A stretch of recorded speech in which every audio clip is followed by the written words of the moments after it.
As a support hero, you have a unique view of the entire team.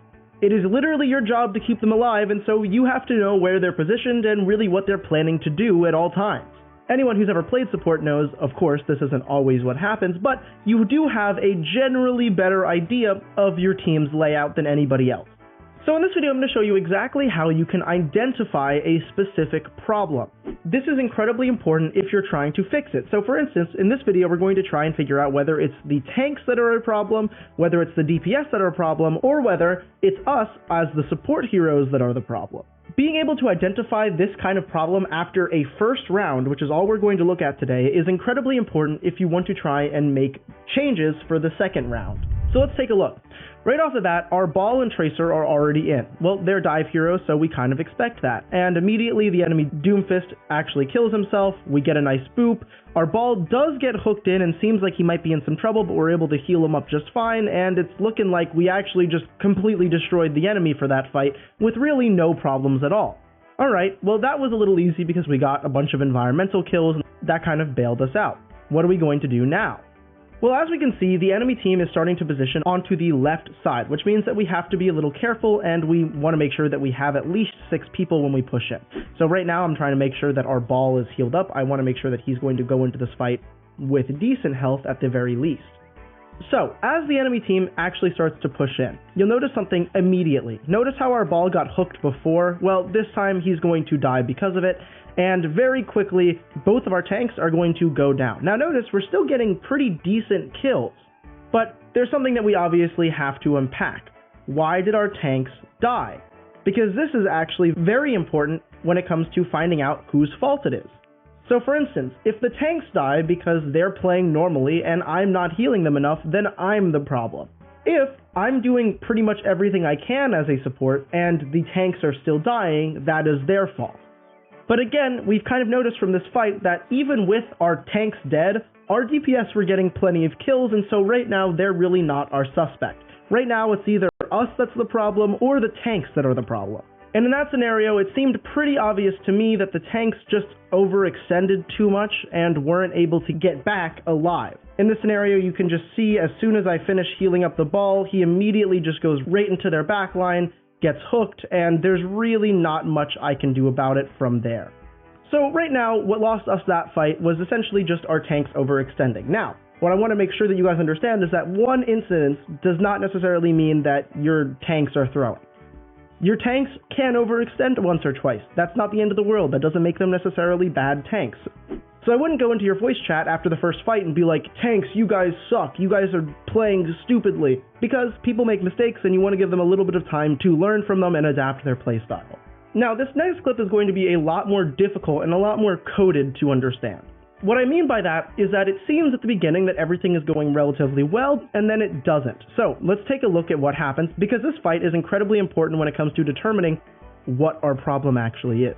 So notice, we actually kind of have all 6 people together, we're pushing up, this is about as you'd expect, they use the Sigma ultimate, it's no big deal, I'm there to keep everybody alive, so no one's going to die from that. We get a really nice entry kill, we get 2 really nice entry kills, our Ball is actually kind of popping off, this is really, really good. Right now we're kind of just healing our team, we're getting killed a little bit back, but so far we're still up 1, I'm going to nano our Ball so we can really push up there and take some of that space. Unfortunately though, it doesn't seem like we're really doing a whole lot, and without really that much warning, eventually there's just going to be a Doomfist that comes out of nowhere and finishes me off. So you're probably thinking, Twist, how could that be anybody's problem? You guys just eventually died and the enemy team got lucky and they outplayed you guys. That's nobody's problem. Go again. Well, there's one clear issue with this problem.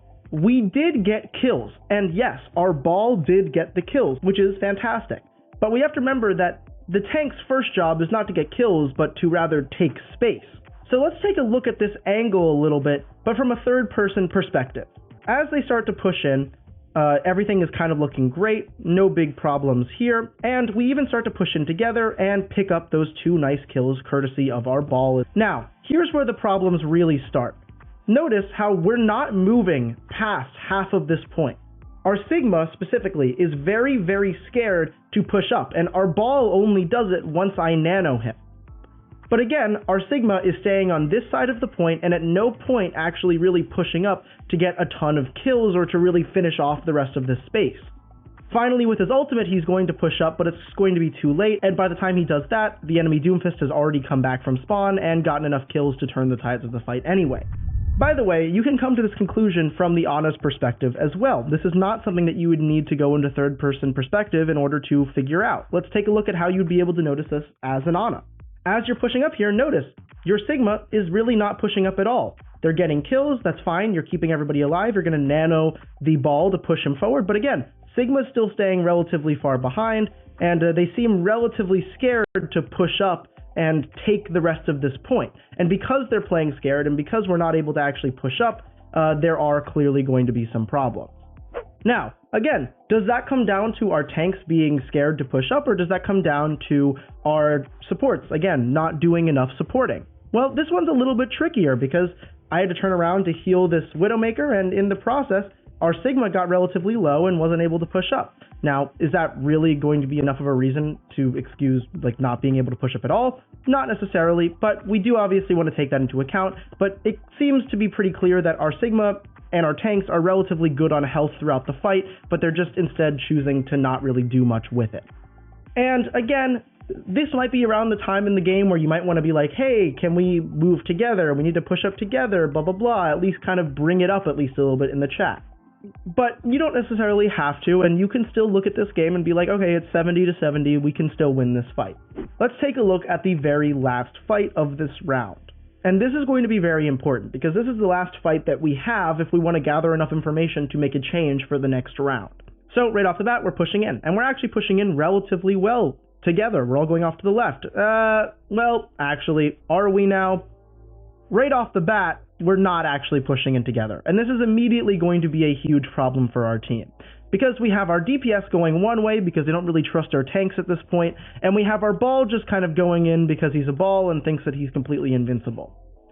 This basically just leaves the bulk of our team, which is our Sigma and our two supports, over here essentially helping nobody, which is going to be a huge problem. Our ball and our DPS are going to get picked incredibly early for deviating from the team, and at this point, notice how we are unable to push forward to the point. We have a little bit of time. We have a little bit of time because people pushed in a little bit too early, but because of this, we're literally just stuck here in this choke, unable to push forward, and it really does not seem like things are going great for us. And if there's not a more obvious indication that our tanks maybe aren't pressing W enough, it's the fact that we're stuck in this choke for the entire fight and aren't actually going to make it to the point until we've lost half of our team, and some people have even come back from spawn. But we have to remember, okay, it wasn't completely our Sigma's fault. He was over on the left side, his team went away from him, we can't blame him. That's true to a certain extent, but when it comes to teams moving together and teams being in the same place, that generally falls on the tanks. It is usually up to the tanks to make sure that your entire team is playing together and pushing in together. So if your team is playing incredibly split, that means that your tanks really aren't doing a great job of leading your team and telling them where to go.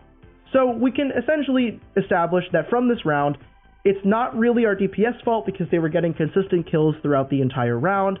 It wasn't particularly our Ana's or our Brig's fault because they were doing decent healing and they were keeping their tanks and their DPS alive for the majorities of the fight. But our tanks were clearly having issues with, 1, controlling a lot of space quickly, and 2, guiding our team in the same direction. And when those two things went wrong, we ended up losing the fights. And so what this tells me as someone who plays a lot of Overwatch is that I need to tell our tanks, hey, maybe we should run a Rein Zarya. Hey, we should play together. Hey, we need to be a little bit more careful when we just kind of roll in there, right? There are things you can do that can be a little bit helpful, and as long as you're paying attention to your game, you can make this inference as well. And I hope that you learned how to make that inference from this video. If you have any questions, be sure to leave them in the comments down below. This has been Twist with Game League, and I'll see you guys in the next video. Goodbye.